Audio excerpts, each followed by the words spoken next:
want to know what you thought about it in terms of economic development on a larger scale, or maybe something else on the covers of your human thinking. First, let me quickly refer to something that I thought was very interesting, really, given that today is a beautiful Wednesday on Nigeria Info.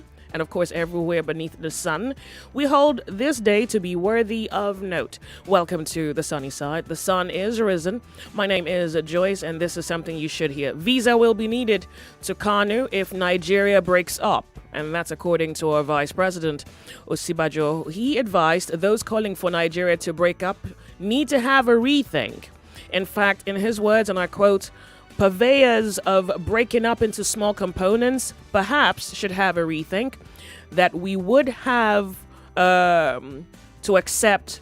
Well, this was him speaking to the fact that he had to accept Governor Ganduje's offer. So he said they should be reminded that we would not have been able to accept Governor Ganduje's offer to come to Kano at a short notice, since we all have, or we will all have needed visas to come to Kano.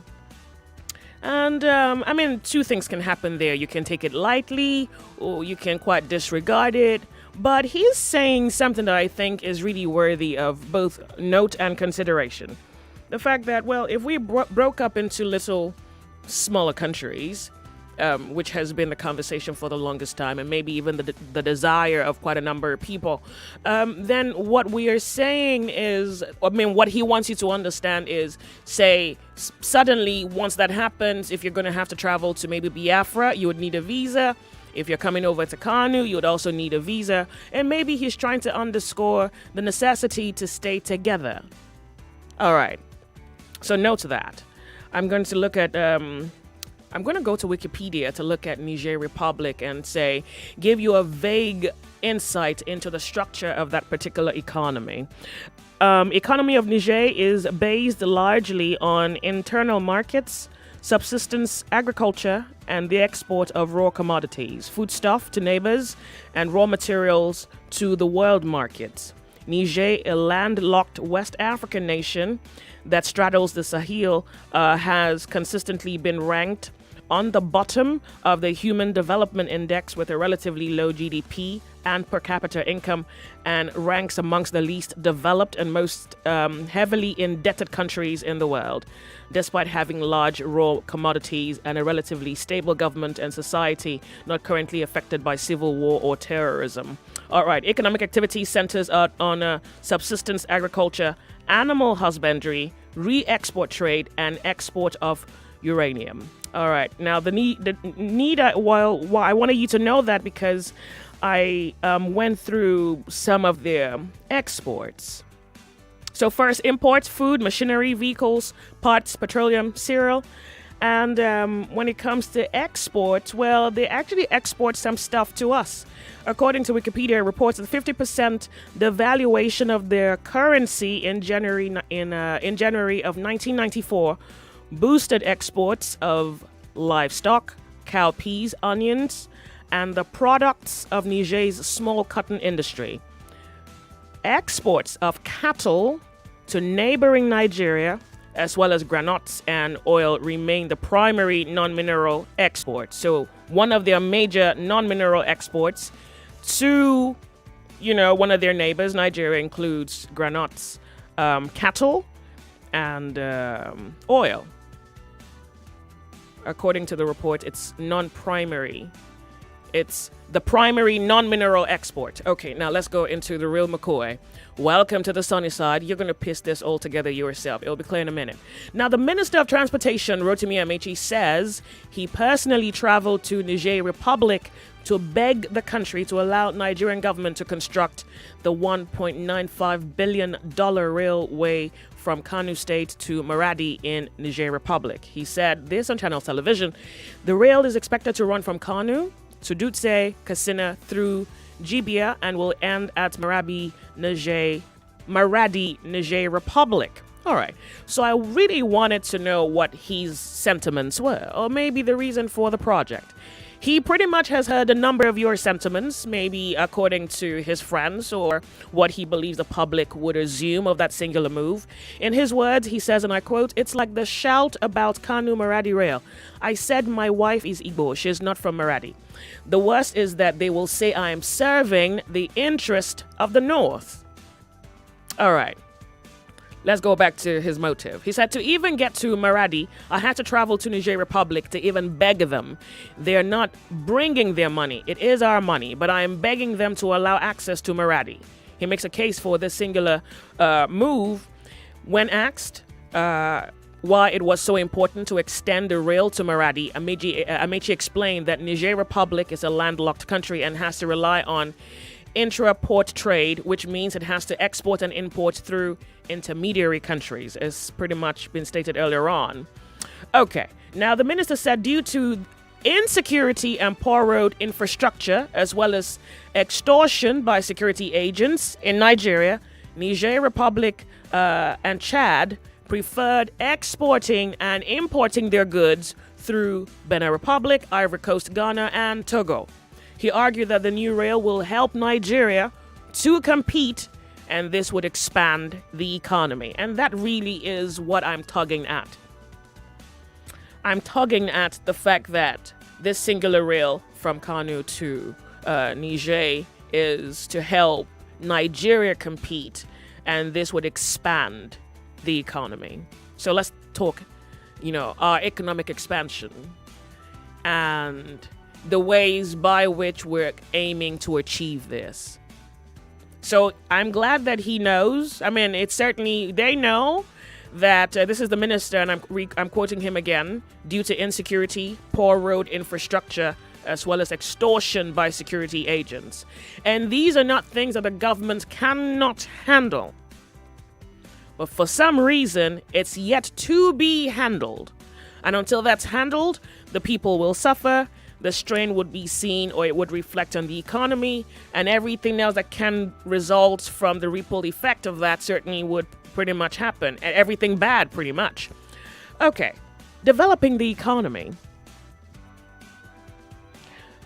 Look, what I have is just sentiments, and maybe poor sentiments at that, because I'm thinking about it and I'm wondering, okay, well, there are other parts of the nation that need equal development. Is it that state governors are failing? Is it that the government isn't holding state governors accountable? Is it that the corruption is so overwhelming that things are just pretty much on autopilot? And then the rail project, by the way, did I also state that the population in Niger Republic is about 24 something million people? Now, we have a population. So if there was, say, the concept of manufacturing and consumption, I think Nigeria has a population that can buy what's produced. But yeah, maybe there's another angle to this that we're not seeing. For example, the importation of cattle. That. And economic development. Is this... certainly many things have to happen for we to actually claim that we're having, or say we're in the process of having, economic development. But are you satisfied with the process? Are you satisfied? Are you content with the measures? And maybe I think at this point I would ask to hear your sentiment regarding the rail from Kano to Niger and what is said to be the objective for the rail. And this is your Nigeria. Whether you're from the east, west, north, south, on Nigeria Info, let's talk about this. Economic development and the rail project from Kano to Niger, and what is said to be the objective or motive behind that project. Let's talk on the sunny side. My name is Joyce. Welcome to radio.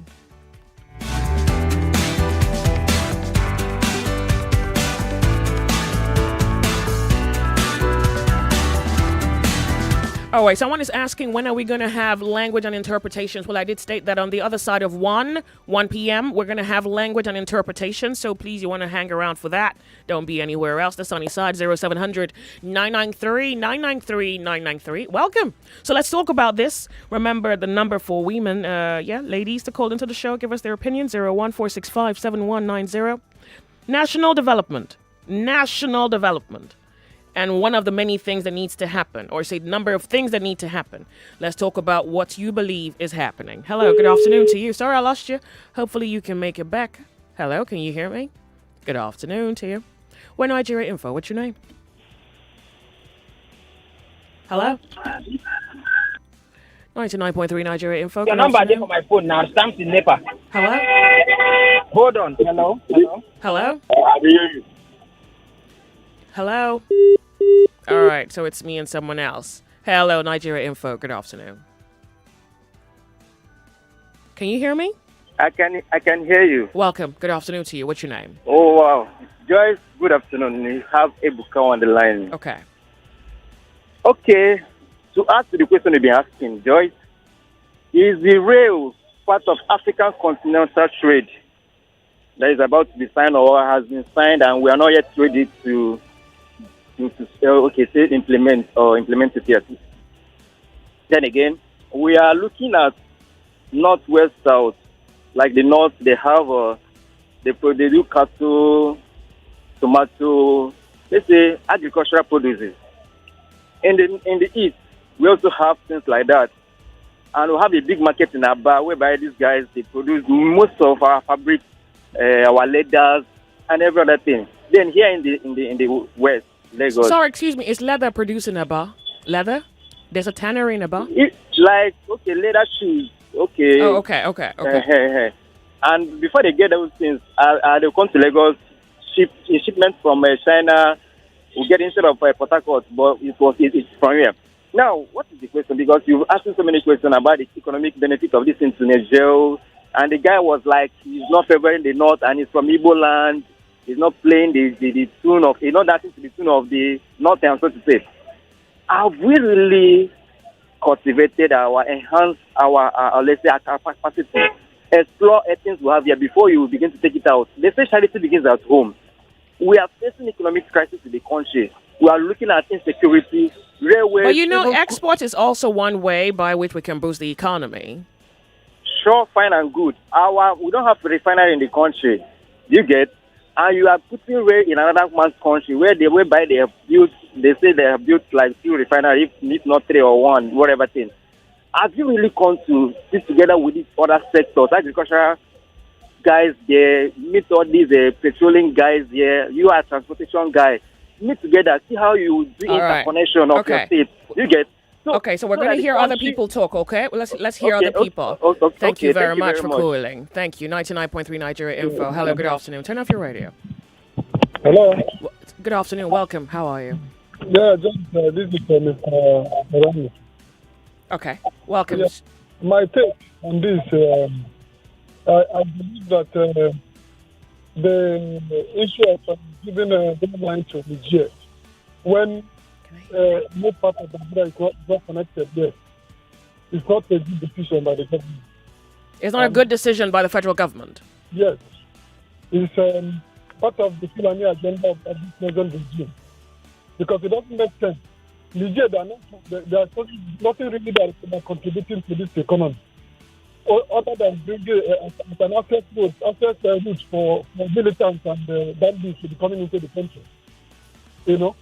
So for me, I believe that the painful thing is that this money that will be used for this project is a borrowed fund that the whole entire Nigeria will eventually pay for.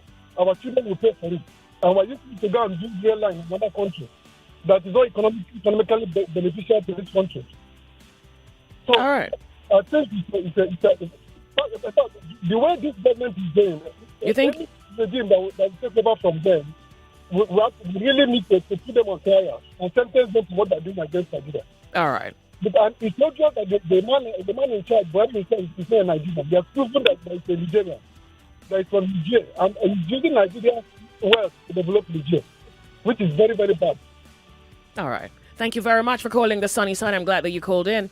Thank you very much. I wanted some kind of understanding as to the pattern of this development. I thought I needed, personal clarity to maybe even comprehend our relationship with Niger Republic. But I guess it's something we have to give time to. for it to gradually reveal itself. So here we are having Amici tell us that this is not necessarily him serving the North. He believes that this serves the economy, this develops the economy, the project to build a rail system from Kano to Niger Republic. I mean, we know every man on the earth is a brother to the other, but I didn't quite think we were twin and neighbor with Niger. But let's hear your view. On the sunny side, good afternoon to you.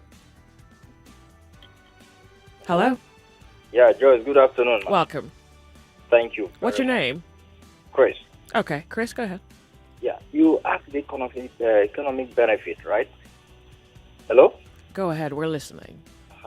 Is it not the same country that gave award, the highest award to the president the other day? Hello, Joyce. Go ahead, we're listening. Speak, Okay, speak, good. speak. Okay, Joyce. That is one of the economic benefits now. And one What? thing I find out again, this president is the most luckiest president, I'm telling you. He's the most luckiest. Despite all the love Nigerians showed to him when he was coming in, say Baba, at the end, look at what he's throwing back at Nigerians. What exactly is he throwing back? Do you have a problem with the construction of the rail system? Oh my God. You hear the other man that one of his spokesman, Angilari. You hear that man? Go ahead. Angilari, when he was explaining all the whatever that the president has been doing. Niger, you just give the population, whether 20-something million, Abi, and we are 200 million. I always tell you that this our population is not doing us any good. So All this I is had you to say frowning. This is you not necessarily supporting the government and this singular project. Look. Before they come in, one of our brother, Uche, said, oh, we didn't test the wine. But I smell the wine. Okay. I smell it.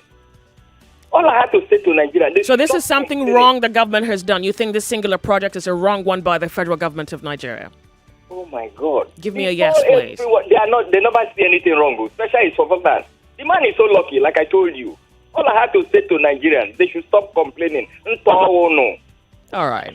Thank you very much for calling. Amici did add, why are they not exporting through Nigeria? And this is him pretty much trying to make us understand that the reason Niger is not, exporting through Nigeria is because our roads are bad. He believes a rail system will take care of that. Our customs are difficult.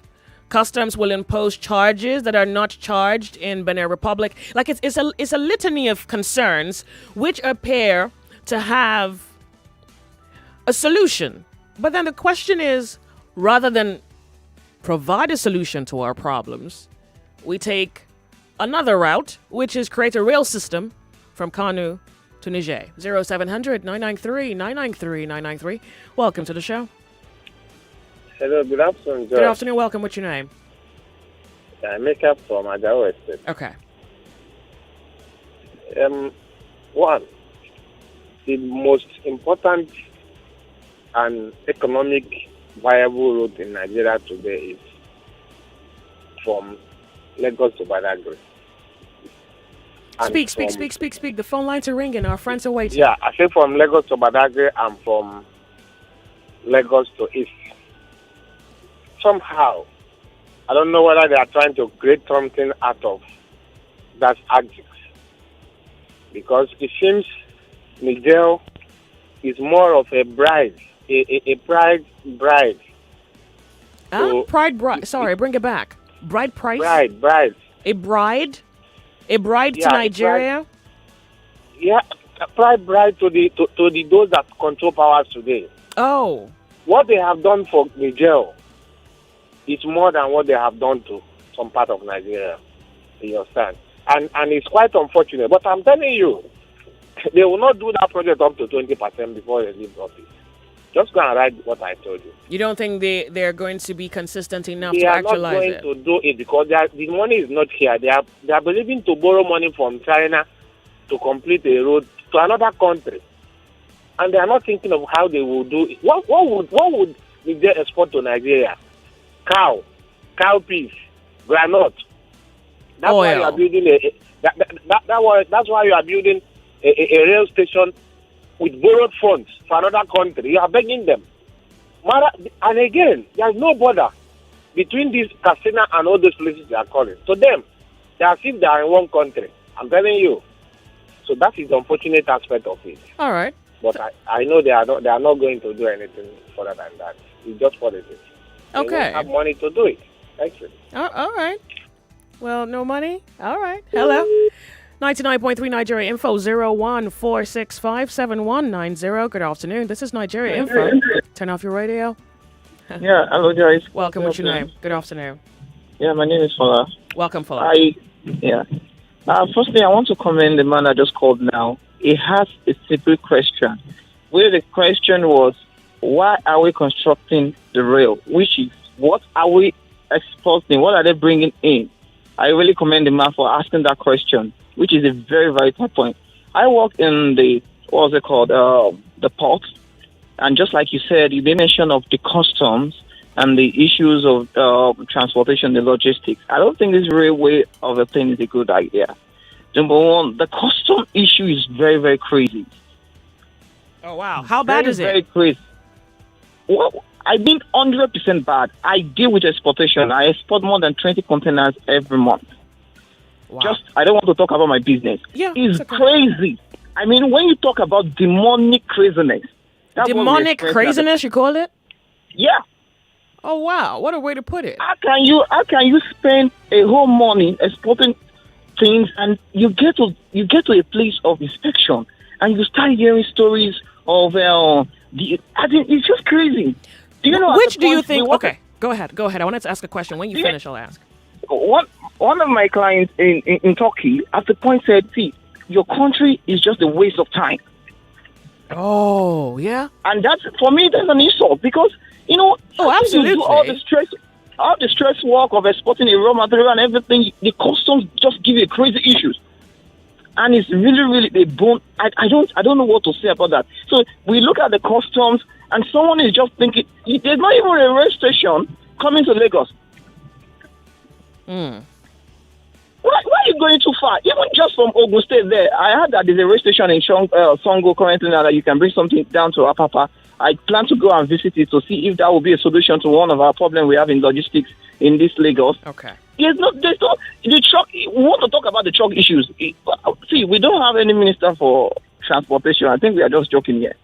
Oh, you don't feel like there's someone in charge? Who is in charge? It's just for ceremony. Wow. Okay. See, I was in the port. I was discussing with one of the managers for a terminal. He said, see, he almost gave up.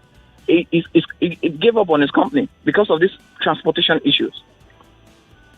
The issue is that people don't know what to do. They don't want to do it because of the demonic personnel we have there that don't want growth. Let me ask you, which would have been easier, building a real project, embarking on a real project, or fixing the internal problems? Because it would appear that we're ignoring the internal problems and looking for a means to escape challenging the problem. So we create a real system. So how do you think that might just help? I don't know what that question means, but let me ask nonetheless. Maybe,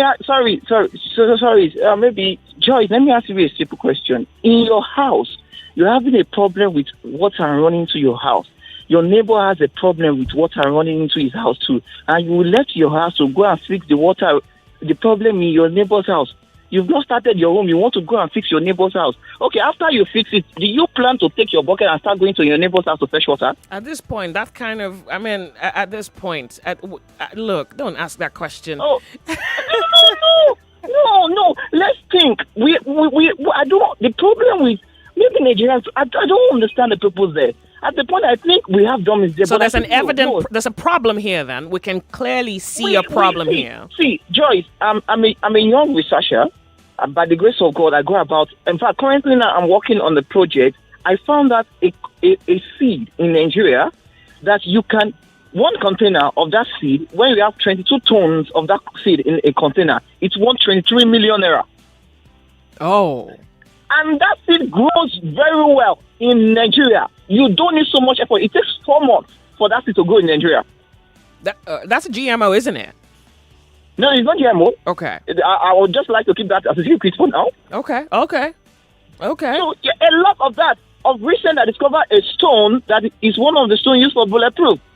So marked in Kogi State. I was in Kogi State the other day to just make a research on that. What is our see the future of Nigeria? I would like to round up the future of Nigeria is in exportation. And if the government fails to resolve internal issues, there's no way for us. Thank Thank you. you. Thank you very much for calling. Oh, well, yeah. Welcome, Victoria. This is Nigeria Info. Turn off your radio. We're happy to have you here. Yes. Please, I would like the government to solve Nigerian problems first before going to solve problems from another country. There is no rail line to this state. Why can't they put rail line in all the areas of the country first before going out to solve another man's problem? They want to develop the country by establishing a rail track.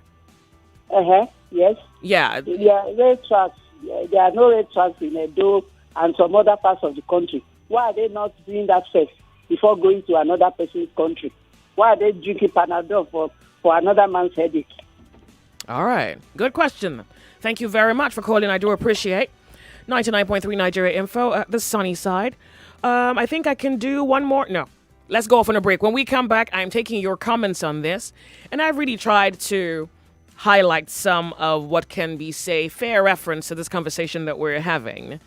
The fact that now we're having Amechi tell us that this is to boost our economy. And then you look at the Nigerian economy and you compare how Niger contributes to our economic development, and all the questions stare you in the face. We'll be right back. Don't go anywhere. This is 99.3 Nigeria Info. My name is Joyce.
The sunny side is very beautiful Wednesday afternoon. My name is Joyce, and this is Nigeria Info. Okay, so we're going to be going off in about less than 2 minutes for the headlines, top of the hour, and when we come back from that, I'm going to open up the telephone lines. But first, I want to actually share with you the fact that the government is aware of what the issues are.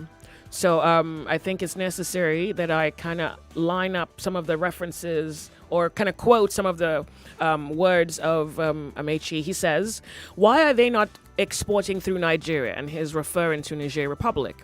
They say your roads are bad, so the railway takes care of that. They say customs is difficult. Customs will impose charges that are not charged in Benin Republic. They say immigration does not allow them.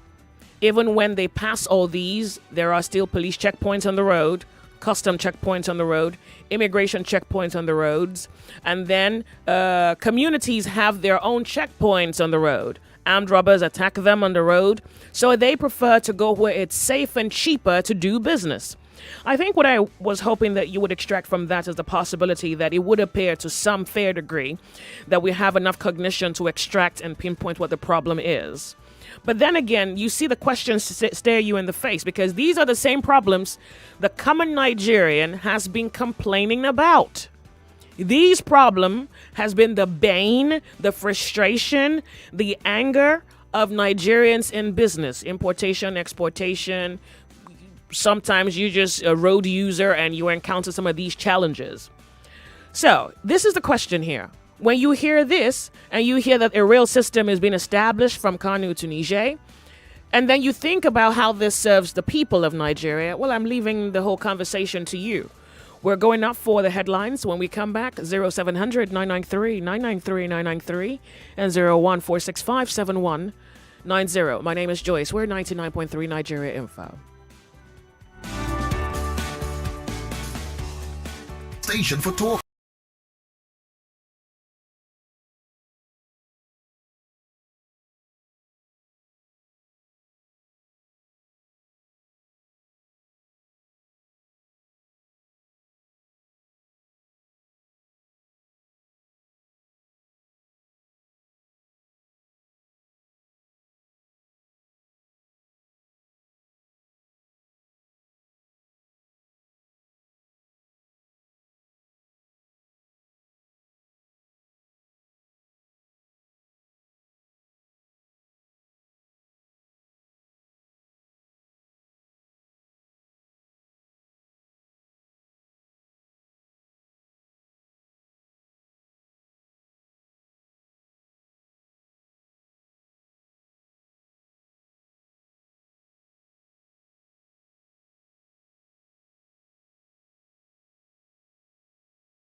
99.3 Nigeria info. You on the sunny side? Welcome, welcome, welcome.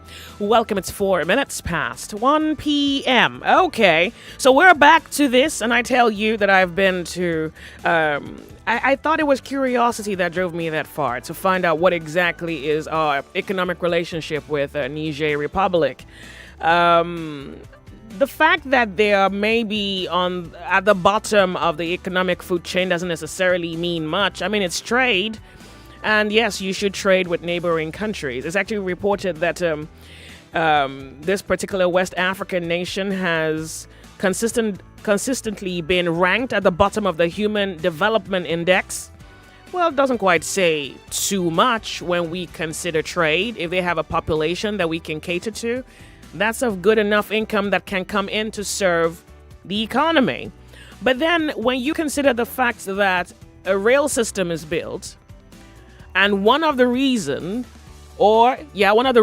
given as to why it's necessary, or one of the reasons given to justify the building of the rail system, would be government trying to at least indirectly deal with a problem that people from Niger have been complaining about.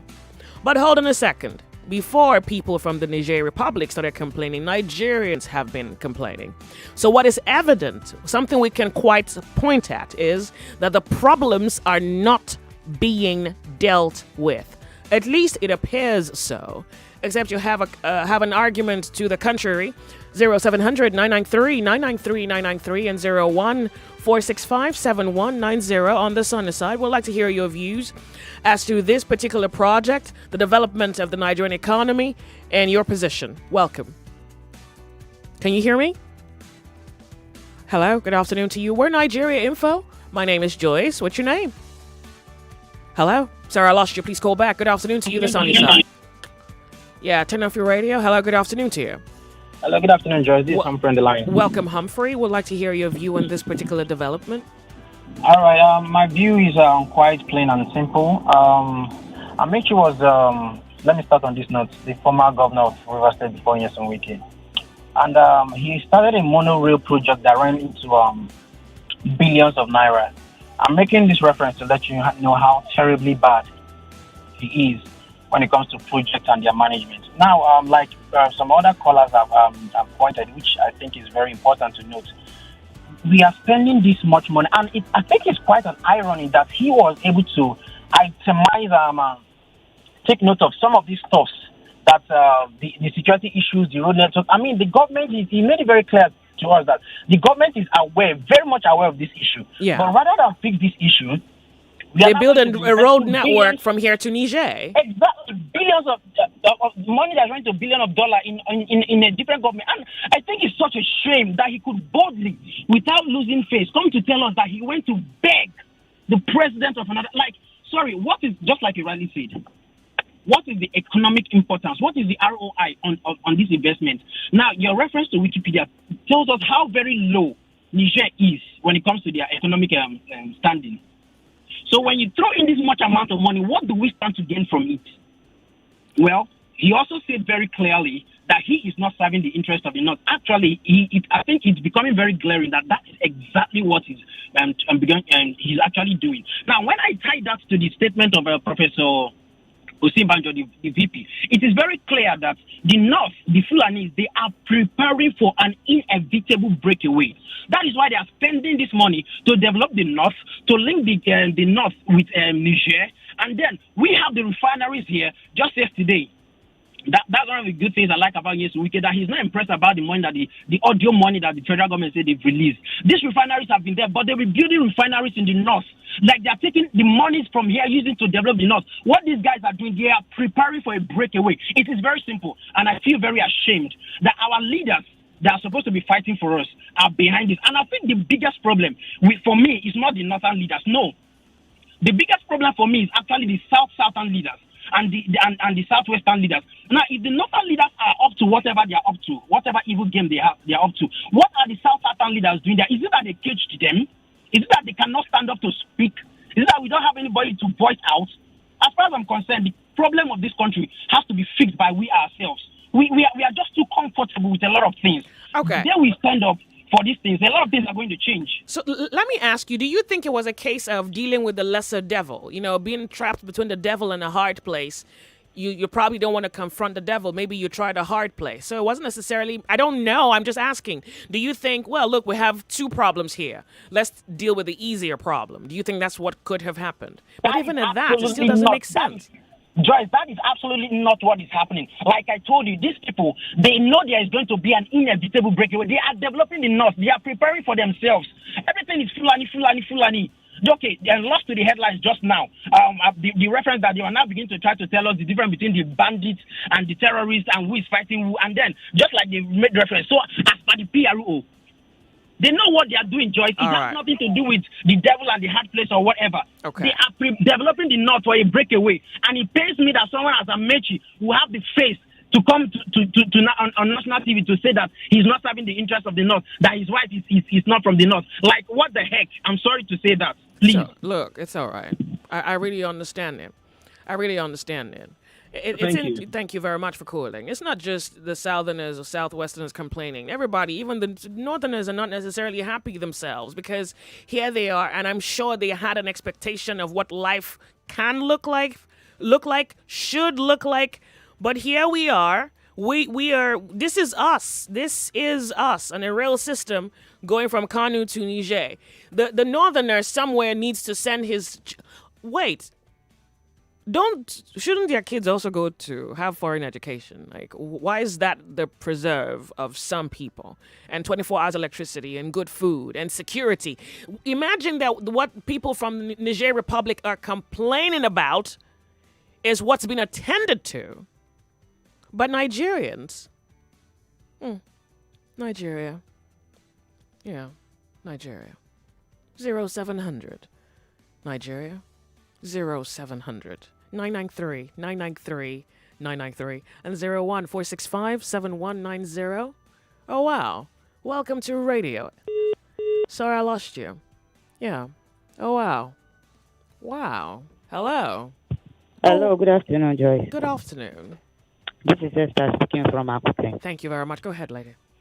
I would like to contribute to the rail project. Yeah, please go ahead. How it benefits the Nigerian economy.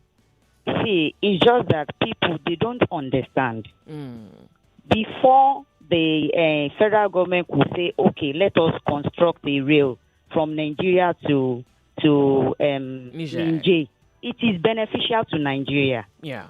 Because I don't believe that somebody will embark on the adventure that will not believe him or benefit him or the society. Yeah. This rail stuff is one of the important projects that we need in Nigeria here. Now, the rail stuff... Wait. Sorry, bring it back. You say the rail system is something very important that we need in Nigeria? Yes, we need it. Yes, for transportation of people and for transporting cargo. From Kano to Niger? Not from Kano to Niger. Oh, okay. This rail project will come from Lagos. All this rail stuff that they are saying they are going to do is going to link up somewhere. No, of course. Of course. Yes, it will come. Yes, it will, in fact, in all the geopolitical zone in Nigeria, the rail are coming from there. So you understand? Mm-hmm. It is the one that will be in the northern part that will link up to Niger Republic. Yeah, but so have you thought about the fact that the minister is saying that due to insecurity, poor road infrastructure, this pretty okay. Yes, it will help go a long way. Look at the Badagry Express Road. They have been constructing for God knows when now. They've not completed it. Do you think it might be better to complete that before they go into Niger to build a rail track? They can handle it at the same time because we are having different construction companies handling those projects. Okay. It is what we can do. At the end of the day, it will help. We should look at the comparative advantage of trading that is going to take place. That's exactly what we're looking at. That was why we considered what's coming in from Niger into Nigeria. Exactly what we're looking at. All right, so you believe this serves the people. All right. Yes, because a lot will come from Niger and a lot will go from Nigeria into Niger. And from Niger to link up other countries. We shouldn't look at it that because our government, our president is a northern person, that's the reason why he's developing. Okay, let us look at Dangote refinery. Why is Dangote building refinery in western part here? It's just because of the benefit for everyone. It's going to realize profit and it's going to benefit the masses at the end of the day. Now, look at it. They are saying corruption, corruption, corruption. Until we Nigerians change, corruption is everywhere. When you give birth to a baby today, hello? Are you saying that the refinery is to benefit the people and to also benefit Dangote? And the owner, yes, at the end of the day. To benefit the people and the owner at the end of the day. Let's see Dangote rise from the geopolitical zone in Nigeria and see what will happen. Let what? Sorry, bring it back. I didn't get that part. I said let us see Dangote rise. Yeah, but does the economy allow you have 6 other kinds of Dangotes? Is the economy structured to give you that? As far as you have your money, there are a lot of people that have money in this country that have more than Dangote. Let us forget. It is because people know Dangote. All right. There are people that are more richer and wealthier than Dangote in this country. But they prefer to invest in other countries, to have their companies, their industry in other countries because of the way Nigeria is being structured and because of Nigerian mentality. Well, yes, you make a good enough argument, so we're going to allow someone hear that and then determine what they can extract from that or complement with. Thank you very much for calling. Hello, Frank. Good afternoon to you. Yeah, Joyce, good afternoon. Welcome. Turn off your radio. Go ahead real quick. Okay, how are you? Fine, thank you. Go ahead. You see, when Nnamdi Kanu was saying that the president is from Niger, it has been a long time. And nobody knows what this man saw before he made that comment. Now, a 9 months pregnancy now that is up to 3 or 4 is coming out now. Before the next 6 to 7 months of that pregnancy, we will see it all. Nobody can cover it by then. Then by the end of the 9 months, then they will deliver that thing they have in their mind. So why must they be thinking of building a railway from Kano to Niger? What benefits? Somebody was saying that it is going to benefit everybody. What are they doing that we are benefiting from? Now we can benefit from Benekotonu. Look at this road now. This is our road here, this Badagry road now. It's a major road that had it been... Have I lost you? No, can you hear me? Yeah. Go ahead. Can it be that these people can prepare this road? It will benefit all the whole Nigerians, but they will not do it. Saying that they want to go and do Niger. Let them go and do it. We must know their mind. Thank you very much for calling. We're live streaming, by the way. We're on YouTube and Facebook. Nigeria Info, 99.3 FM. Hello, good afternoon to you. Welcome. Hello, Joyce. Good afternoon. Welcome. What's your name? How are you doing? Fine, thank you very much. What's your name? Okay, my name is Azubike, calling from Olilo Shodi. Thank you very much. Thank you for having me this afternoon. My question in this railway from Kano to Niger by transforming our economic and Niger economic to uplift our youth and other things. My question is that what did Niger actually producing that Niger will have a benefit from by making that railway line to Niger? Well, a number of things. Cattle. Granuts, oil. Set to remain the primary non-mineral exports from Niger to Nigeria. To Nigeria. So why can't Nigerian goes there and buy those cattle and ranch them in Nigeria here? So, the means of transportation, I mean, the rail track or the rail project is a means of transport. So it's whatever is coming in from Niger or whatever is going. Do you know that Nigeria always go to Cotonou to go and buy Tokumbo's cars? Okay. Transporting, bring it to Nigeria here. Why can't Nigerian immigration or whatever make it to be easier for every Nigerian that every Tokumbo car can be able to bring into Nigeria directly? Don't Nigerians to be going to Cotonou to go and buy car and after every. You mean like they need to adjust the policies regulating imports, work on taxes, harassment, extortion, fix the roads before they build a rail track? Well, that's a fair question. Yes. That's a fair question. Yes, if I can be able to do it in that way, I can be able to tell you that Nigeria government, they are trying.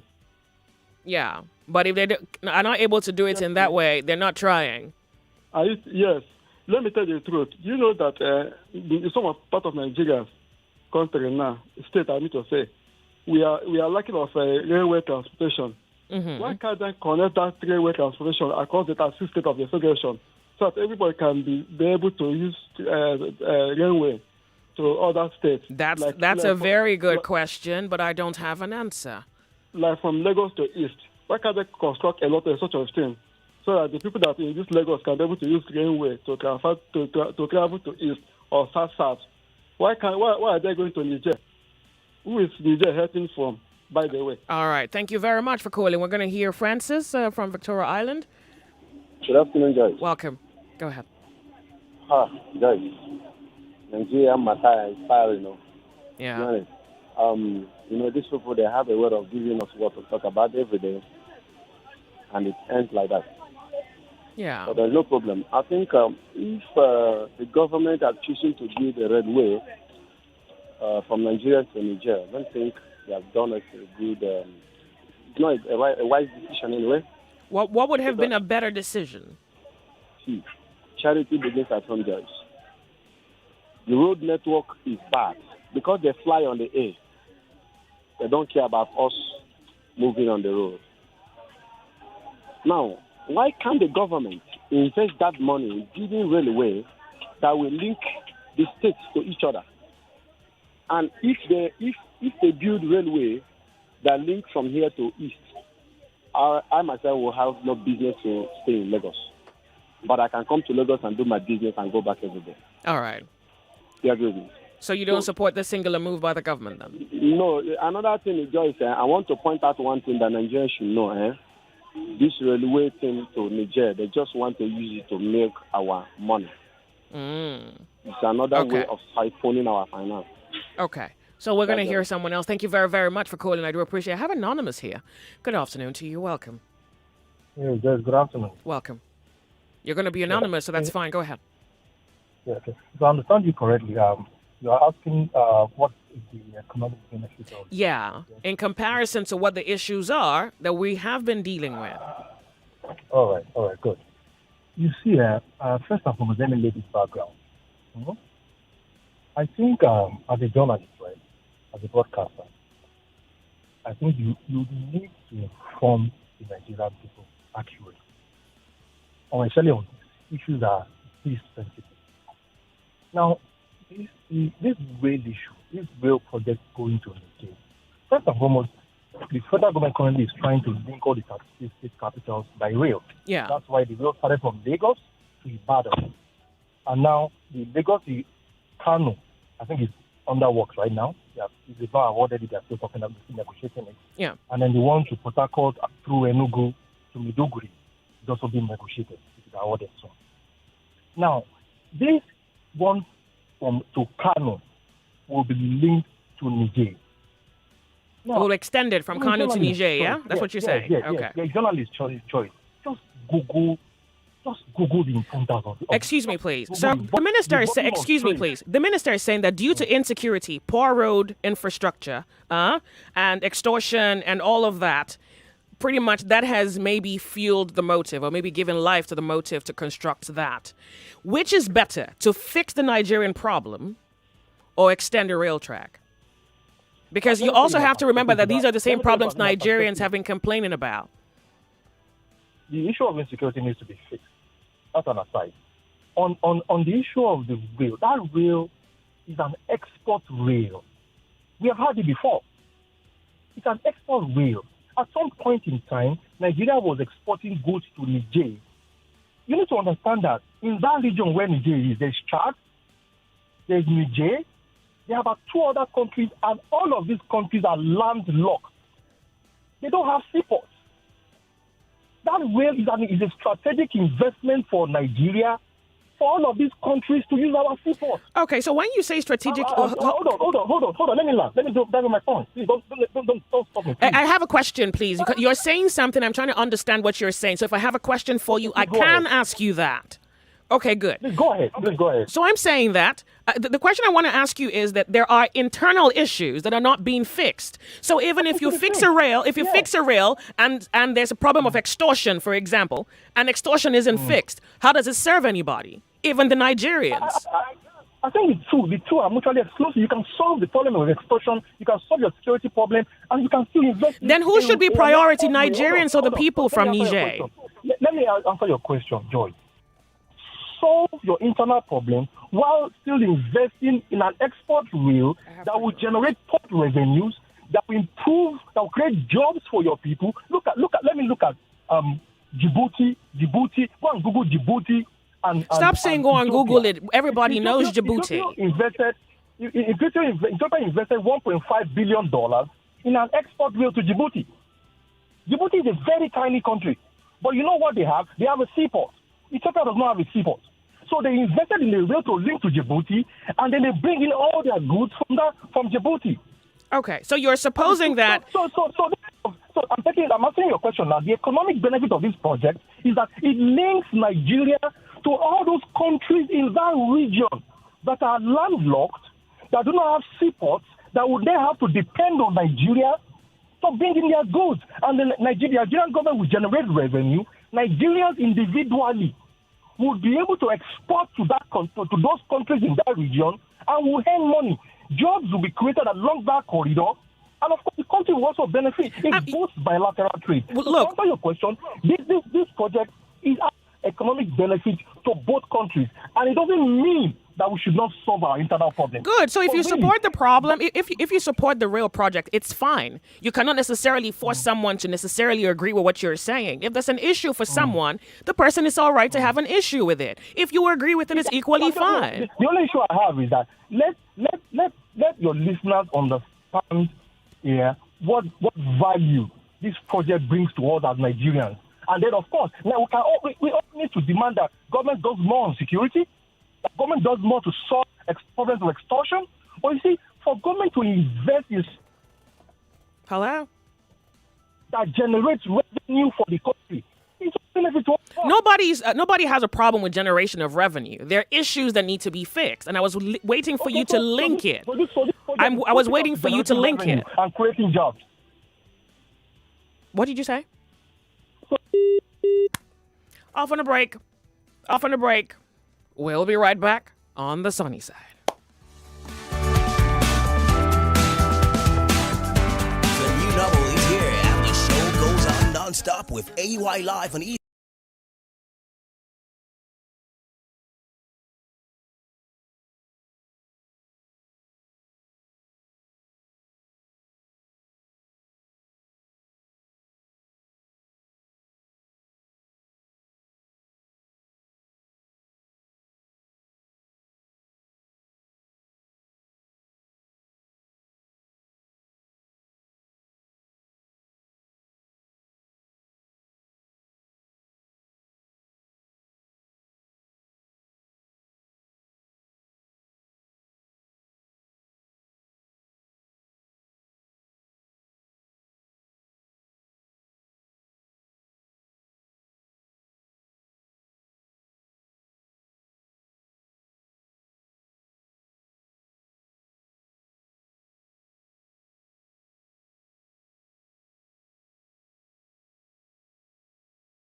the sunny side. It's 1:30, and we're about to segue into something else. But before that, I think we'd like to do maybe 1, 2. I usually say 1 and then I do 2. Kenneth is here. Good afternoon to you. Oh, I've lost you. Oh, hopefully you can make it back. I do. Thank you very much for trying. The sunny side. Good afternoon to you. Welcome to Nigeria Info. Hi, Joyce. Good afternoon. Welcome. We were talking before the break. Sorry. Were you the one on the phone? Oh, yeah. Okay. Fine. Sorry, I lost you. All right, okay. All right. So just to round off my point and let's allow others to call, right? So I think we have internal problems that need to be solved. They are very important: security issues, corruption, extortion. But that does not stop us from investing, because we also need to generate wealth for our people. So the government needs to invest in critical infrastructure. I'm a younger generation. I'm not arguing that. Not taking the benefit of rail infrastructure. No problem with that. I had older people that were farmers whose businesses thrived on Nigeria's rail infrastructure in the 60s. My grandfather was a farmer. He was a cocoa farmer. His products went everywhere, including Niger, by rail. Nobody's arguing with that. If that's what you're persuaded by, it's fine. We demand that this infrastructure be delivered, and also demand that our security challenges be solved. Demand the two. They are mutually exclusive. The two should be demanded. Not that we should not condemn it and said, it pains me when people start talking that the Fulanis are trying to develop the North. And it sickens me. It's what? It sickens you. For us to be tribalizing and ethnicizing an economic issue, an issue of economic benefit to the country. Have I lost you again? Guess I have. Oh, well, yeah, thank you. And look, it's fine if you are persuaded by it. I mean, you would be the second person who's persuaded by that. It's a solid conversation to have you air your opinions and maybe also air your biases. Thank you very much. Hello. Sorry, I lost you. Hopefully you make it back. I do apologize, by the way. I lost you. Yeah, the ladies are calling and then I keep losing them. Hello. Hello, good afternoon, Joy. Welcome. What's your name? This is Andose calling from Maryland. Go ahead. I didn't quite get the name, but yeah, go ahead, please. Andose. Okay, thank you very much. Yeah, don't allow anybody to come and bamboozle you with all kind of lies, like the last caller. Oh. I don't see how Niger will use Nigeria to import. Niger import from the Cotonou port since independence in 1960. That's the port they use. And the advantage Benin has over us is this. First, Benin and Niger, they have the same currency. They use a currency called franc CFA. Mm-hmm. The second thing is the railway company that run from the Cotonou port to Niger belong to the two countries. It was built by the colonial master even before their independence. They call it the Railway Corporation of Benin and Niger. That's the name of the company. You're not Nigerian. What are you saying? Are you Nigerian? I am. Oh, okay. It's all right. Go ahead. Trying to pick out the accent. So now you have a situation where Benin has a lot of advantages over us. Mm-hmm. So apart from that, the man was mentioning Chad. Chad has been using the port of Cameroon since independence. Even when they discover oil, they discover crude oil in the southern part of Chad. The World Bank wanted to finance it. And they had the option of passing the pipeline through Nigeria or through Cameroon. So good. But at the end of the day, the World Bank said because security problem in Nigeria, they will build the railway, the pipeline, rather in Cameroon, to transport their crude oil to the Atlantic Ocean.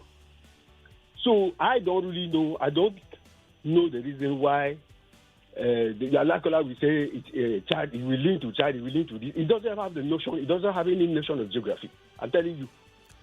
Beautiful. It does not, because these two countries, they are even closer to the Atlantic Ocean than us. The only thing I know is that there is a mass movement of people from Niger to northern Nigeria. Why? Because they are almost the same people. Sociologically, they are the same people. So it will make their movement easier. Do you think this was a very good plan or idea by the government of Nigeria as against every other pressing concern? It is very, very debatable. But what I want to tell you is that at the border where Buhari was born, that is Daura, almost every family there, let's say 2 out of 5 families, have somebody, a parent, the other side of the other border. The only difference now is that one side is French, the other side is English. But everybody does speak. Everybody has a relative on the other side of the border. Yeah, so they have that bond among them. They have that bond. It's the same population. It is easy in a family to see somebody who is in Nigeria and his uncle who is in Niger, the other side. Wow. Because there is no natural border. It is just some villages are divided into two. Part of the village is in Nigeria. The other one is Niger. Niger. Oh, wow. So that sentiment may make the president to say, okay, since I know all these people, because this president and other top politicians in Nigeria, they know almost all top politicians in Niger. They know all of them because it's all like a family. Oh, it's like a family. Okay. That's what I'm saying is debatable. I cannot say it's wrong or it's right. We should not give fake information to Nigeria. That's fake news. Thank you. Thank you very much for calling. And it's actually fine if he is persuaded by the singular move, but he should not necessarily subject it to be... He should not subject the other position or the other view to be inferior or to not necessarily hold firm enough argument to stand its own ground. Hello, Charles. Welcome to Nigeria Info. Oh, dear. Welcome. How are you? Fine, thank you, Joyce. Welcome, Charles. We're with you. Please go ahead. Okay, just a quick one, really. A lot of people are defending this policy on economic grant. And the question I have is this. They are spending 200 million between Kano and Niger. Is that the best reward in terms of opportunity, economic benefit that we can get for that 200 in Nigeria today? 200 There's no any other for the rail expansion? Turn off your radio, by the way. Turn off your radio, please. It's off. Okay. Off. Yes. So that 200 they want to send from Kano to Niger. Is that the best application we have in Nigeria? From Lagos to Togo to Republic of Benin to Ghana, Dangote, Unilever, all those companies, they move products along that axis. Nobody is talking about rail in that axis. And I have another perspective to this, really. Yeah. I may be wrong. There is a new refinery coming up in Niger. I believe the purpose of this train is such that the North can get product to that source. Okay, that's a sentiment. Yeah, I understand now. I may be wrong, yeah, but that is my perspective to this. A new refinery is coming up. They are having serious challenges getting product from refined product from the south. It could be an alternative for them. Okay, I may be wrong. All right, but that's another perspective I'm looking at this. Thank you. Thank you very much for calling. I like the way you kept saying, look, I may be wrong, but you see, this is a sentiment. 99.3 Nigeria Info. Welcome. Yes, welcome. Turn off your radio. Hello. Welcome. Good afternoon. What's your name? Tell us where you're calling from and go ahead. Good afternoon. John from Ibejileki. Okay. You see, Joyce, let us face reality. You know, like I think the first caller said something. Even this very last caller. Yeah. If you check the people that are in Nigeria, most especially from the northern part, majority of them are from outside. Sometimes I listen to a radio station. The man said that somebody from Niger Republic is even a senator working in Nigeria. His brother is a governor in Niger Republic, and he is a senator here. And so sometimes you look at it, even the president, if you trace it very well, you will know where this man comes from. So the interesting thing about what you're saying is something the last caller tried to explain, that if you check that there's no actual border, that they're like families. He said, for example, a village in that end of town could be divided into two. One part of the village is Nigerian, the other side is Niger. So that they're like families. So maybe... That is what it is, Joyce. So maybe that's that's giving us some kind of sensibility as to what is really happening there. Hello, Joyce, listen to me. And that is the problem we are having. Somebody also will migrate from Mali or from other place, come closer to them, they become brother. Nobody checkmate anybody. You understand? So they take themselves as brothers. But here in the south, if you say you're a Yoruba, you may be a Laje. If you speak to a Laje person, this person will be able to identify that, okay, this one is not a Laje, maybe he understands the language. The same thing happened to the east. But over there, they speak one language. And then they don't have any boundary. Yeah, so what are you speaking to exactly? Is that a problem? Yeah, what I am saying is that the problem of Nigeria, you asked about the problem, it is from there. You get it? I mean, if our policies were right, would that necessarily be an actual problem? You see, what I'm trying to say in essence is that why they make the border so porous, they don't care to know who come from anywhere, is because we are still one Nigeria. When we part and go, they will not allow somebody to come from Mali and begin to throw bomb in Kano and Medugri and the rest of them. They will try to trace where the person is coming from. All right. Another argument. Thank you. Yeah, I understand you. Thank you. Thank you very much. We're going to speak to Assas, and then that's around. Hello. Good afternoon to you. You'll be my final caller on this one. Lady J, good afternoon. Welcome. We're happy to have you here. Good afternoon. Joyce, please, I hope Nigeria should not give you gray hair earlier than Fashola. Amen. Please, ma. I've thought over this issue over. I have to be fast because of time. I've thought over this issue over and over again. What are they exporting? If Nigeria is viable economically, we will not beg Niger to export to Nigeria. If we fix everything in Nigeria, let the road be gallop and bad, they will force their way. They will look for a way to even come. They will even beg to come to Nigeria. That's number one. Number two, Joyce, you see this idea of what is it called? That and the custom will disturb, that the roads are bad. They are concerned about how Nigerians, how the Nigerians, how they call them, how they feel about the custom and bad road. They are not concerned about how we feel about bad road. I was moving my container from one day from Aba to Lagos. I know what I saw on the road. Wow. They are not concerned about that, about we Nigerians, what we are facing here. I met you, we finish and come back to Port Harcourt now. If we finish and come back to Port Harcourt, that is west road that if we drive it one day and see how it looks like from Benin to Sapele to Worry, all those connecting roads, we see how they look like. I think Jonathan is back now. I think one of the president did the boy in his village. I bet he's repeating the same thing now. Now, he's not concerned about how we are feeling, though. He's saying, I was watching the video, I got angry and stopped watching it.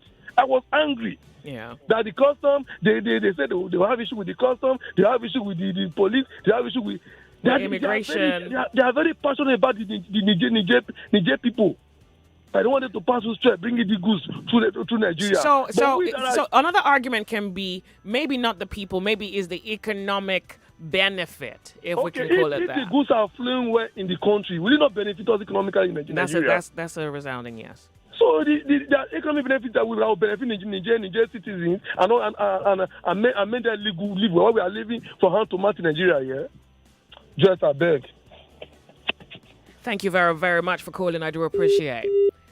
Oh, wow, the sunny side. Okay, so this is where we're going to go off on a break.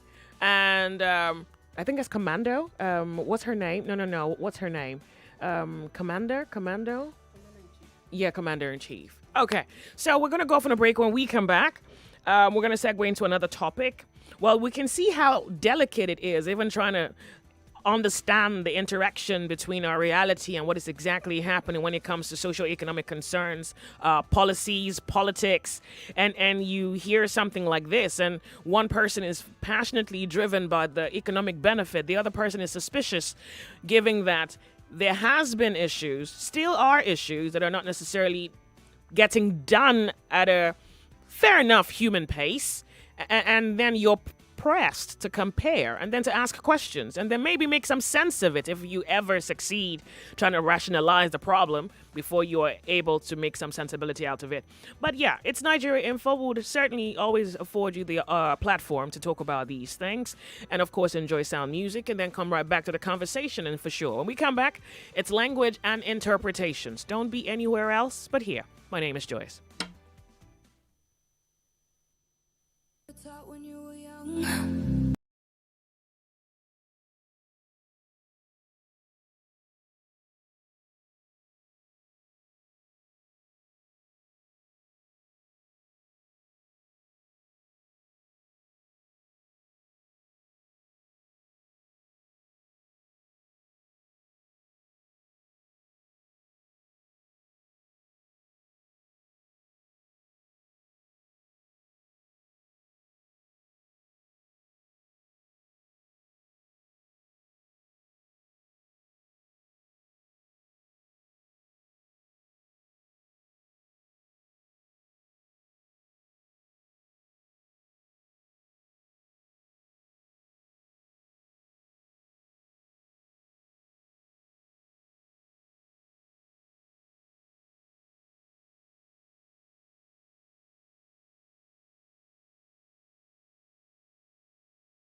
do, maybe not to the degree to which we're supposed to. And you see, I think you can allow your thought, or say you can allow your imagination make some suggestions to you as to what the outcome or the situation can be, where there isn't any actual accountability. Yeah, where it can be conversation, and it can be someone doing something, and however that thing goes, well, yeah, that's it, didn't work, something else.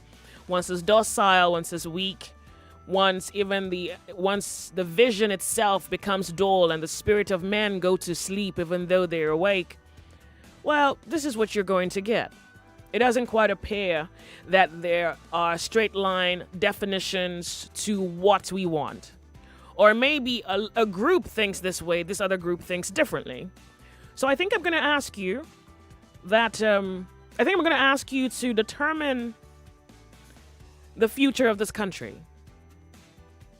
And when I ask you that, I'm also asking myself that we must determine.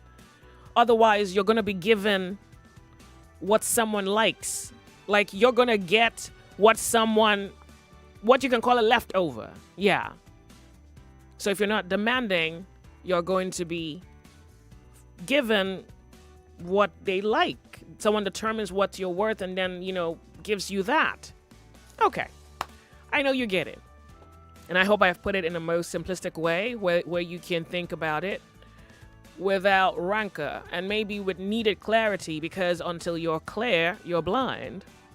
10 more minutes before it's 2 p.m. on the sunny side. My name is Joyce. Welcome to Nigeria Info. We segue into something equally interesting, language and interpretations.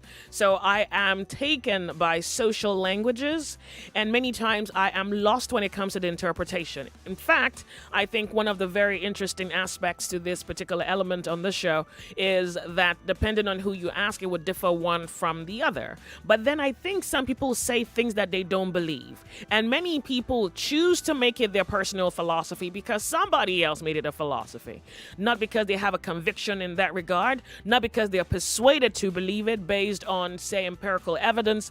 It's just, well, everybody's doing this, so let's do it. Everybody's saying this, let's say it. Well, this is how people, the one that I don't like, you see in Africa, this is how we do, for example, in Nigeria.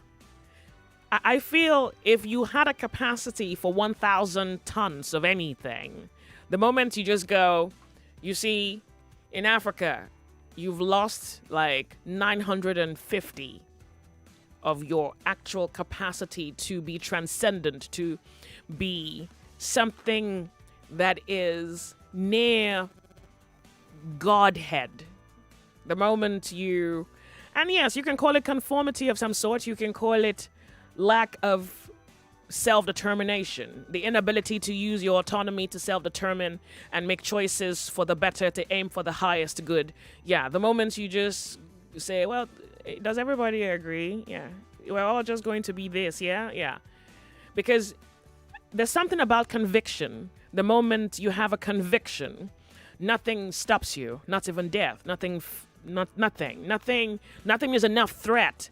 And in that moment, your conviction becomes higher or highly rated, to any other external factors. All right, so enough of that philosophical short note. Let's go to it.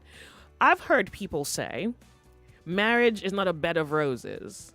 I've heard even unmarried people say stuff like, no marriage is perfect. And every time I hear that, it seems to suggest to me that the speaker expects me to come in with little expectation and the possibility to accommodate issues. And that's me putting it roughly. So I want to subject this to social conversation and interrogation. I want you to explain, I want you to interpret that. And again, we know that it would differ one person to the other. So I want to know whether, first of all, you believe that, whether that's your own, whether you're motivated to believe that, and what it means in your situation, or maybe what it is in your understanding. We can do one conversation before we go off on a break. 0700-993-993-993 and 01-465-7190, language and interpretation. So the language is, marriage is not a bed of roses. And I'm asking you, what does it mean? Yeah. One call before we go from the break. Good afternoon to you. Hello, Joyce. Turn off your radio. Good afternoon. Welcome. What's your name? Francis, calling from here. Francis, real quick. Go ahead. Yes, marriage, not a bed of roses. What does it mean? Simply telling you that in marriage, you have ups and downs. You know, economic ups and downs, relationships ups and downs, spiritual ups and downs, academic, mental, psychological, what? Both ways, Joyce. Oh. Yeah. You know, in Genesis chapter 3, Joyce, as a Christian that I am, in Genesis chapter 3, when the first man fell. Where are the Muslims? I want to know what they Are you hearing me? Yeah. Then when Adam came back home. Yeah, you have a minute. Hurry. Yeah. And discovered that the wife had tampered with the tree, the fruit that God said they should not eat. Mm-hmm. But Adam did what? He accommodated his wife, and that was a challenging moment for them both. He accommodated his wife? Yes. Ah. It wasn't, Joyce. You know, okay. Then they both realized that they were both naked. Then the Adam had to cut leave and they covered their nakedness. That was a challenging moment for them in their marriage over there. So in a marriage, the challenges will come. So the marriage is not a bed of roses. Simply telling you that there's going to be a problem. I'm going to give you a problem. Just brace up for it. No. All right. You're going to give me problem. All right. How are you? I'm tired, Shadi. My bank is bashing my head with charges. Have I not shown you how to break free?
.3 Nigeria info, the sunny side. 2 more minutes before we touch down 2 p.m. Bring you the headlines and get right back into language and interpretations. I have Edwin here on the sunny side. I want to talk about Adam accommodated Eve. I need to touch on that. That's so weak, but yeah. Hello.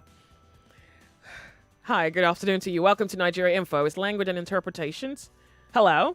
I've lost you. You're not there. We'll have to go to somebody else. My name is Joyce. Hello. Good afternoon. What's your name? Hello. Hello. Hi. Hello. Hello. Hello. Hello. Hello. Hello, honey. Okay, call me back. Hello, the sunny side. Good afternoon to you. Hello, good afternoon, Joyce. Welcome, lady. Language and interpretations. Turn off your radio. Tell us your name. Yeah, my name is Juliet. So, can you interpret that? Marriage is not a bed of roses. What does it mean? You have about a minute. Yeah, to my own understanding, marriage is not a bed of roses. There are lots of challenges, lots of problems in the marriage. Brought on by, are you married? Can you give us some personal example? Yeah, I can. I'm married. So so what are the kinds of problems that makes it not a bed of roses? Yeah, initially when I married, everything was okay, moving smoothly. So when children come, the first child comes, the second one, challenges, problems, and everything. So is it like financial problems? Yeah, everything, both financial problem, health, the children's health, okay, parents' health, everything, your family, your extended family, your friends, and everything. Extended family? But at the end, like now, I'm testifying that God is doing a wonderful work in my family now. Because I've waited a lot for God's miracle, and God has started doing it in my life. So I advise for everybody that is in Wait, so I don't want you to wait a second, lady. I need to go off on a break. When I come back, I want to talk on it. I don't want you to gloss over it. I need to understand what people. I don't believe it. I don't even understand it, so it's difficult to believe it. So I need people to explain what it means. I don't believe it. I don't agree with it. So don't go anywhere. We're off on a break. We'll be right back. Hopefully you can maybe call back and I need to understand it. Headlines up next on the sunny side. My name is Joyce. When we come back, language and interpretations continue. The phrase is, marriage is not a bed of roses. What beneath the sun does that mean? We'll be right back.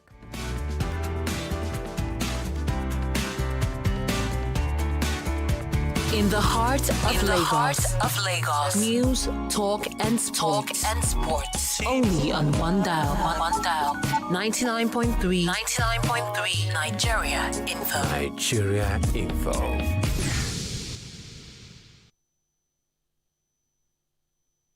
The headline news on 99.3 Nigeria Info.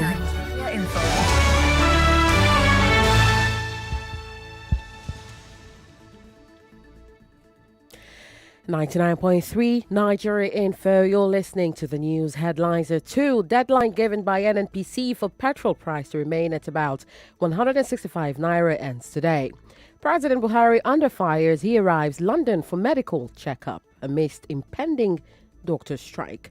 Presidency says there won't be any need to transmit power to Vice President Oshibanjo, as President Buhari can rule from anywhere. Meanwhile, President Buhari orders service chiefs to deal decisively with criminal elements.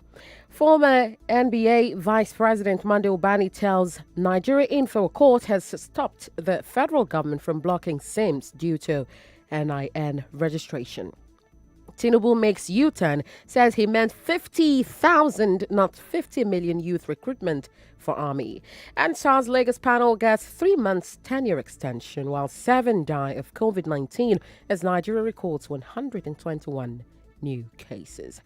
On the foreign scene, heavy gunfire heard near Niger's presidential palace. In sports, Super Eagles Victor Osimhen voted man of the match as Nigeria beat Lesotho in 2021 AFCON qualifier. Those were the headlines here on 99.3 Nigeria Info. It is still the sunny side with Joyce. I'm Yvonne Ochaifo.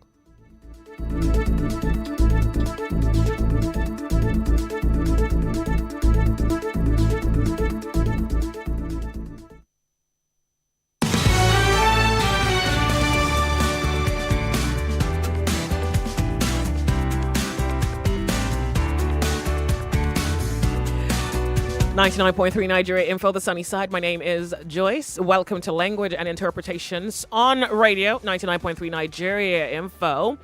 We're live streaming. We're on YouTube, Nigeria Info, 99.3, and on Facebook as well. Twitter, Nigeria Info FM. And yes, I'd like to read your commentary. So first of all, the phrase is, marriage is not a bed of roses.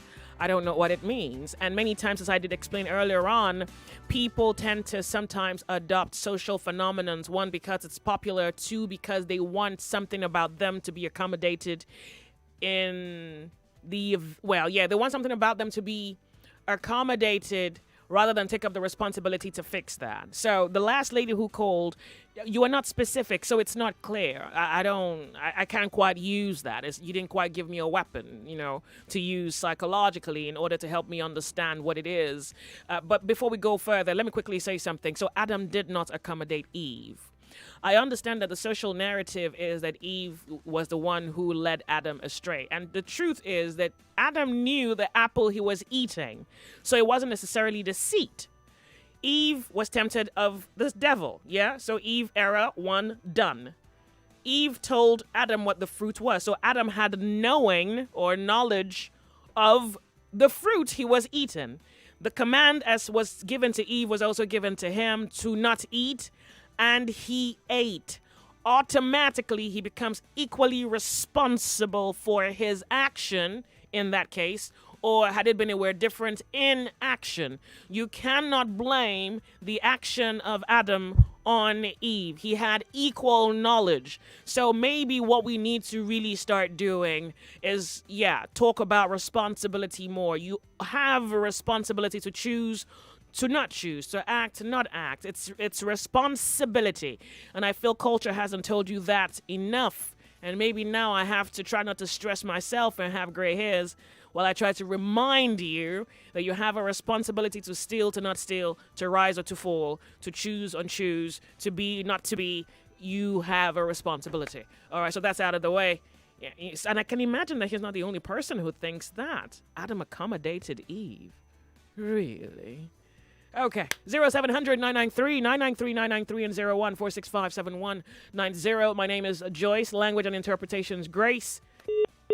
We're happy to have you. I lost you. Make it back. Hello. Hello. Turn off your radio. We're happy to have you. Tell us your name. Hello. Hello. Can you hear me? I can. Good afternoon. Welcome. What's your name? My name is Osaro Emmanuel. Okay. What does it mean? Thank you. Marriage is not a bed of roses. Yeah, actually, I'm married and I'm divorced, and I'm happy that I did that because now I'm happy.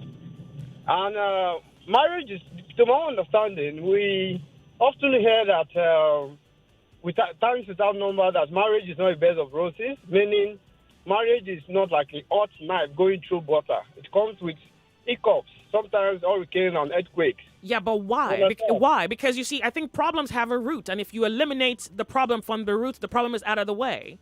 Because what that means is that you're telling somebody to make room or allowance to accommodate BS because, well, it's expected. Look, I'm a single woman, and if there's anything I'm grateful for is the fact that I'm single, because God knows under the sun I couldn't tolerate some of the things I hear people talk about. So would I leave this bed of roses that I'm lying on and go and lie on stones or rocks or thorns? What are we saying? That's why they said marriage is not a bed of roses. Nowhere you go, you believe that you find you are in a promised land or something. But I'm at the gates of a promised land now. But if I marry, it's hellfire straight up. No, you may eventually enter the promised land. At the end of the day, you wish to go out like the way I did. Now I'm happy, but I'm paying the dues of my kids. And I believe she will be happy too because she's not regretting. She's not calling for reunion. Me too. I don't want to reunion. You understand? So maybe she's also happy too. She's finding her way back to the roses of her life. Yes, that's what I'm saying. I said I hope that too because I want her to be happy so that she will have more joy to take care of the kids. But you're a happy single man, divorced and grateful. I'm very much happy. Just like maybe I'm out of a bondage. Oh, I'm telling you. Because sometimes the marriage, the unionship we go into, sometimes we don't. It's like we don't. Mine, she was pregnant based on culture. They said I have to marry her because she was pregnant. It's not that maybe you fell in love with something like that. Yeah, it's not that maybe I sat down on a good day and I thought of okay, I want to marry you. You have to go through. I get it. I get it. So it wasn't love. So it's anything. It's anybody's game. All right. Thank you very much for calling. Grace is back. Hello. This is Nigeria Info. Welcome to Language and Interpretations on Nigeria Info. Hello, this is Grace on the line. Thank you very much, Grace. What does it mean? Language is not a bed of roses. I think that Marriage. phrase is derived by men, not God. Because the institution of marriage is supposed to be sweet. Oh, wait. Are you saying that marriage is supposed to be a bed of roses? Yes, marriage is supposed to be sweet because even the Bible says that he that finds a wife finds a good thing and obtains another favor angle. from the Lord.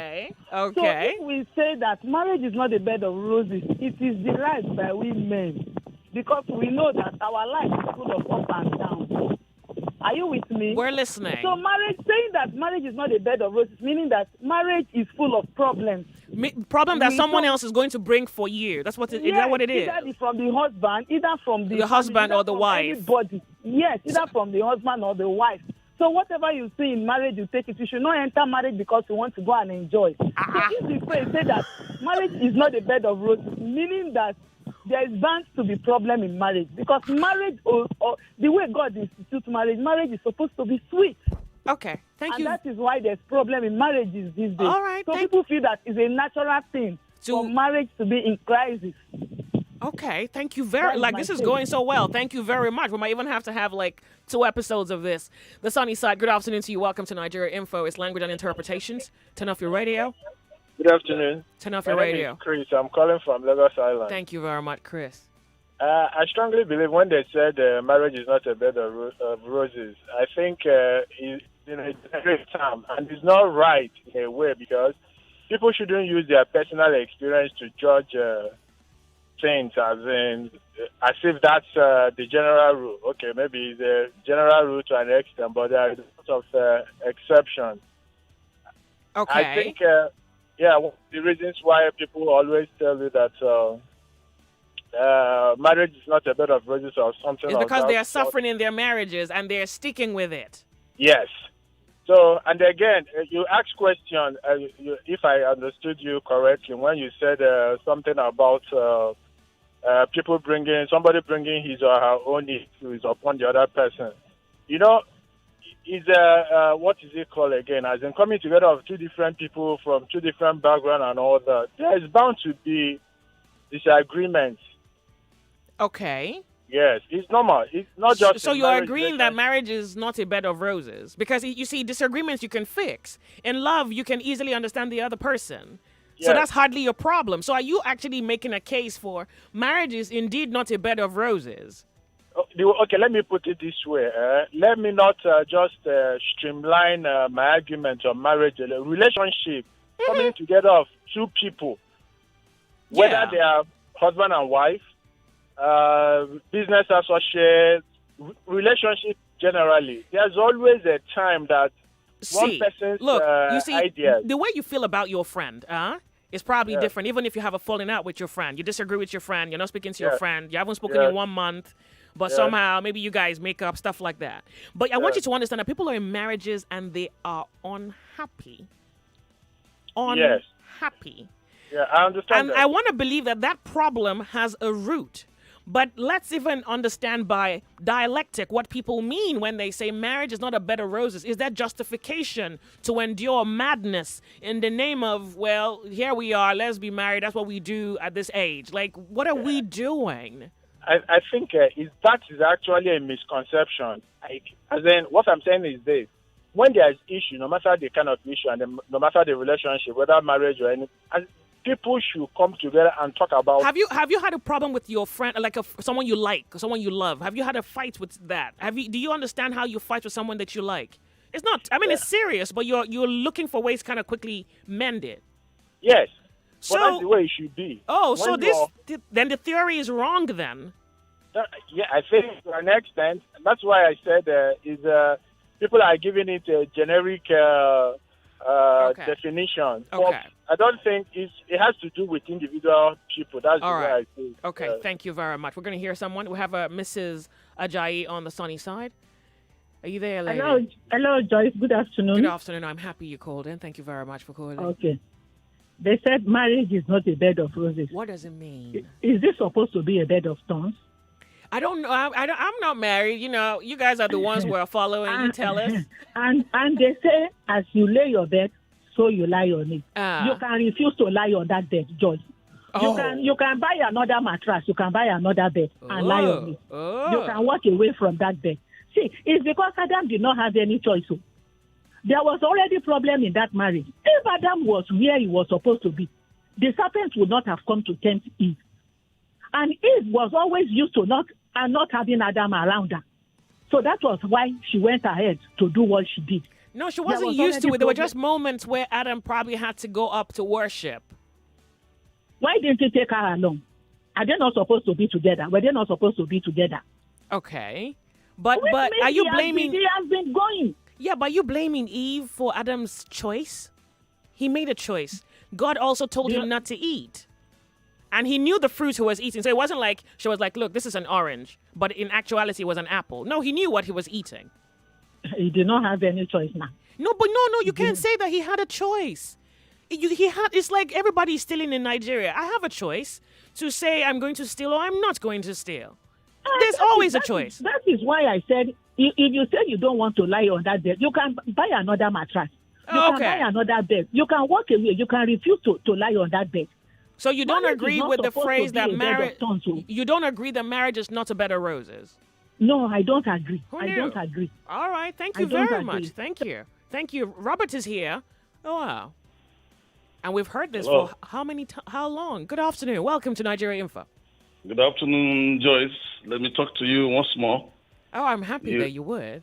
Yes. The topic you brought is a very good one, but let me not waste time on it because I don't have much credit on my phone. All right.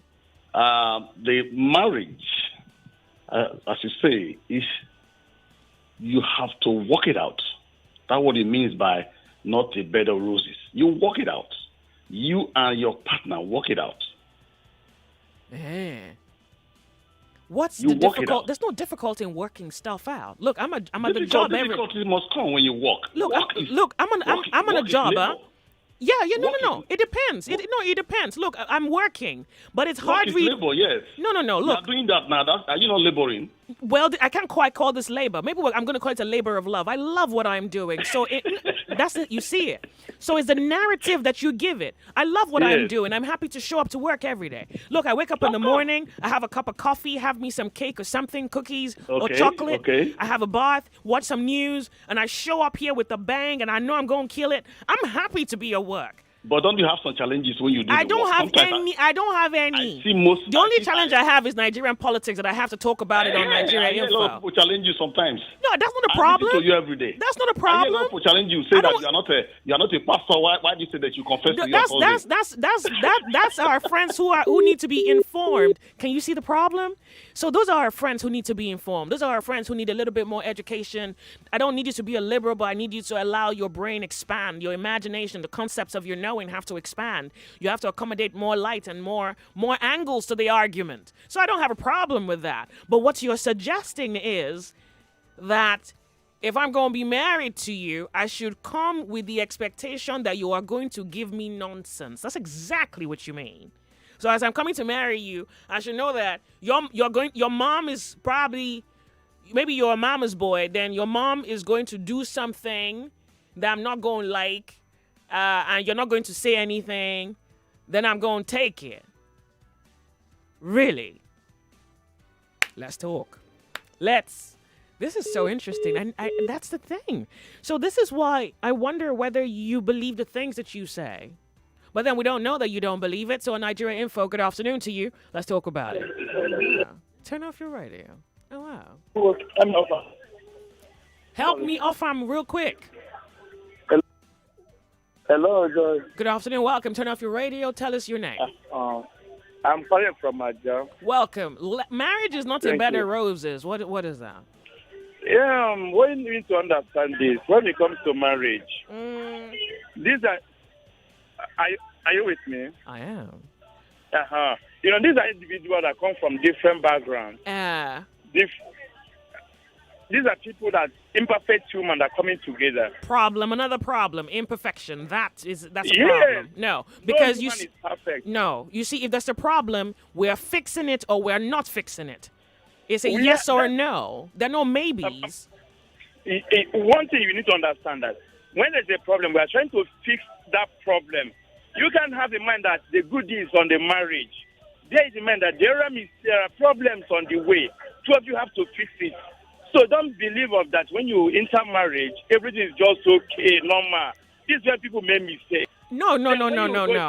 Excuse me. So you're saying that if I'm coming into the marriage, that there will be problems. I can understand that life has problems, and some of these problems we can't fix. But there's a problem that I will bring for you, the one that I'll bring and give you as, as you don't have anything to do, take problem, something like that. Yes. No one going to marry. Now, if I want to marry, I don't believe that if I'm a lady I love and I'm going to give her a problem. I don't have that in mind. But when she marries you and she's unhappy, that's a very big problem. But I mean, who's fixing that? How do you fix that? Are you going to fix it?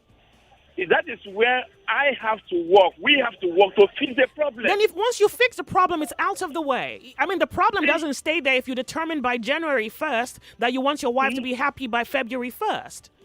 Yes, I understand you. You see, when the problem is, when there is a problem, you can't expect that you'll be happy. But when the problem is fixed, then we'll be happy. Tomorrow, another problem will come from another angle. But one thing we need to know that. No. See, there is problem that comes for, if I were married to you, there's problem that comes for the both of us. Okay. So we're a team. You know, you're jersey number 5, I'm jersey number 7. We're a team working a problem. Then there's the problem that you are bringing. So I have a problem with what's the word, the language. Yeah, I want to scream. Hello. Marriage is not a bed of roses. So you said you said tones up and just say, oh honey, lay on stones. Hi, how are you? Hello, Joy. Hi girl, how are you? Hi, I'm fine, thank you. Good afternoon. Good afternoon. What's your name? My name is Luther. Okay, real quick, honey. What does it mean? The marriage is not a bed of roses. From my own understanding, it's just it means that you're meant to face challenges in marriage, but the number one key is compatibility. If you're compatible with each other, you'll be able to weather the storm no matter. Do you suppose that people who are unhappy in their marriages today is due to lack of incompatibility? I believe so. All of those marriages where people are sad. Majority. Is incompatibility. Yes. Okay. Because if you're compatible with someone, you'll be able to scale through whatever the storm is. Okay. So to answer the question, you think if there was compatibility, the problem is pretty much fixed? At a higher rate. At a higher rate. So that would mean that you don't believe that marriage is not a bed of roses. So you believe it's not a bed of roses. What's that? It's a bed of roses if you marry someone you are compatible with, that you love. Okay. Yes. All right. Thank you very much. Hello. Marriage is not a bed of roses. Make it make sense. Hello. Hello, lady. Good afternoon to you. We're happy to have your Nigeria info. Welcome, Ify. Yeah, go ahead. So, marriage is not a bed of roses. Life itself is not a bed of roses. When you have problem in life, you fix it. Okay. You have challenges in life, you find solution to it. So the bed of roses that is not in marriage, it's self-inflicted. You impose it. It's created and inflicted. Yes, it's created. If it's not a bed of roses, is it a bed of? It's a bed of broken bottles, knives, forks, stones, you thorns. come to lie down on your bed and you see it is sandy, it is rough. You're going to be uncomfortable. So the best thing for you to do is stand up, make the bed, wash your bed sheet, make it clean, and then you lie down there peacefully. So if there is problem in marriage, sort it out with your partner. So life itself is not a bed of roses. Oh, okay. We face challenges in life, we solve it. Okay. But the notion that you have about marriage not being a bed of roses is like making it okay. We can just lie down on the thorns. You can just, sleep on the stones. Just stay there and be enjoying the pain. You don't do that. And show up to church on Sunday. You're a living being. Or maybe mosque on a Friday. If you're having stomach ache, you take drugs to fix it. Oh. If you're having headache, you take paracetamol to fix it. Really? But when it comes to marriage, you don't expect the other party to take the turns and then continue feeling the pain. So you don't agree that marriage is not a bed of roses? I don't agree. Thank you very Can much fix for any calling. problem. All And right. second- Oh, I lost you, honey. Sorry. We'll have a part 2 of this because apparently this education needs to be learned. This revolution need be televised. Hello, good afternoon. Hi. Welcome. What's your name? Now that man where you know now. Okay. What's your name? I don't know you. Mr. Fry, you don't know the name Okay. of the husband. Which one? What do you mean? You got Nigerians can be crass. What do you mean the name of my husband? Really? What is the name of your husband? That is Mr. Frank. Ha. What does it mean when you say that marriage is not a bed of roses? Now you come. It's like when they say that all that glitters are not gold. Then, you know, like, let's say now you are my wife. God forbid. You should God forbid that. Put down, no, let me explain my own. Oh. Put down now. Let's say now you are my wife. Then, you are working in Nigeria Info. Then me, I'm doing my own business. We have our own building. Hurry. Yeah, commercial, then hurry. Other people will be outside there and say, hey, look at this man with his wife. Look at how they are doing. They will not know the problem we are facing inside. Then somebody might see Dangote. Hey, Dangote has all the whole money. So, hey, I want to be like Dangote. I want to be living like Dangote. They might not know the problem Dangote. Are you agreeing with the social notion or the social constructs that marriage is not a bed of roses? Do you agree with that? It's not a bed of marriage is not a bed of roses. I didn't agree with that. Oh, so marriage is a bed of roses. So we can actually we can be married and we can have roses on our beds, perfume, fragrance, lamps, candles, some good wine, and hors d'oeuvres. As we used to do now. He said You as we used to do. understand? All right, thank you very much for calling. He said as we used to. Marriage is not a bed of roses. I have absolutely no idea what you mean when you say that. Welcome to 99.3 Nigeria Info. My name is Joyce, and curiosity brings me this far. What's your name? Hello, good afternoon. Good afternoon. Welcome. Turn off your radio. Tell us your name. Yeah, my name is Eminem. Your name is Eminem. Eminence. Okay, Yeah. thank you. What does it mean when Nigerians say marriage is not a bed of roses? Yes, this is what it means. You know, no matter how sweet or rosy your marriage looks, there are some things that comes with marriage that may not be a bed of roses. For instance, hurry, you have 1 minute. Okay, for instance, when children start coming, as a single man, if you are not married, you have nothing to worry about. But now children are coming, you need to send them to school. You need to double your hustle to make sure. Yeah, but that's a life challenge. That's the challenge life has thrown at you. Yeah, we're talking about marriage, the union of two, not being a bed of roses. Yes, that's what it means. You know, these are two people coming from different backgrounds. So they should expect that there's going to be trouble, and they should live with the trouble. It's expected. All right. This problem will come, but you learn how to live with them. You learn how to live with the problems. Yes. Really? So now, can you hear me? Yeah, but fortunately, I have to go for a short break. If you don't mind, if you can call back. Thank you.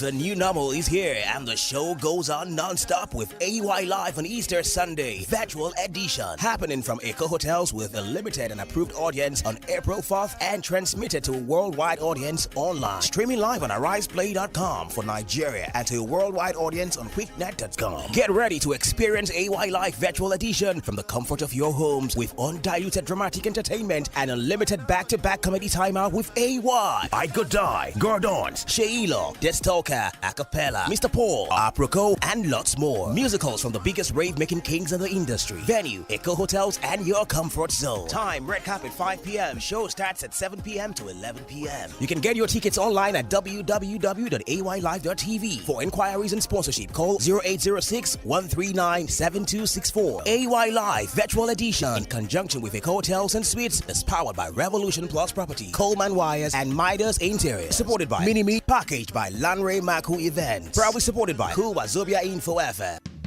Hi there. If anyone ever asks you for your banking app password or PIN, your card PIN, or the 3 numbers on the back of your card, your Pay ID, or answers to your security questions, do not give it to them.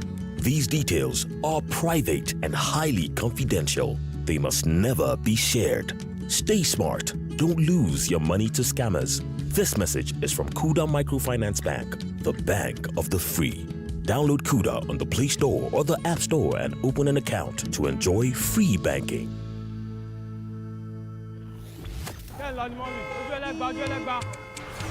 Time for Conversations is a 90-minute interactive magazine show augmented by special guest interviews. We'll be exploring the socio-political and the social-cultural issues in Nigeria whilst weaving you through the lunchtime traffic of Lagos. Join me, Eriti Bakare Yusuf, every Friday 1 to 2:30 p.m. on Nigeria Info 99.3 FM, your number one station for talk. Now let's talk. 99.3 Nigeria Info, your number one station for talk. Let's talk.